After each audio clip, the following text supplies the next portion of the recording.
یو او یاو کالو زنانه وه، نو هغې په اخبار کې اشتهار ورکړ. چې کله په اخبار کې اشتهار ورکړ، نو اشتهار یې څه ورکړ چې یاره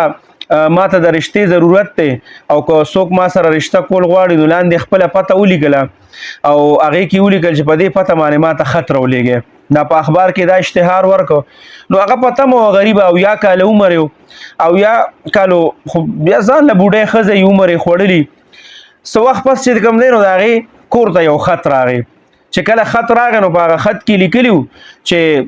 مورې تا خو دا اشتهار ورکړی دی، خو په دې رشته کې تا نه صرف فا پاتې شوې ده. دا ستا چې کوم عمر دی که نه، نو په دې وخت کې تا ته د رشتې نه د فرشتې ضرورت دی، چې کله د مرګ دا فرشته راشي ملک الموت او هغه درنه روح واخلي، نو تا نه په دې لفظونو کې لږه غلطي شوې ده، د رشتې په ځای چې کوم دی نو تا نه فا پاتې شوې ده، دا فرشته لیکل پکار و، هغه ملک الموت فرشته. دغه وخت کې خو تا ته د دې ضرورت دی. نو بعضې ټایم زمونږ دا سپینګیري چې یا دا مشران چې نو دا داسې قسمه حرکتونه شروع کړي که نه، چې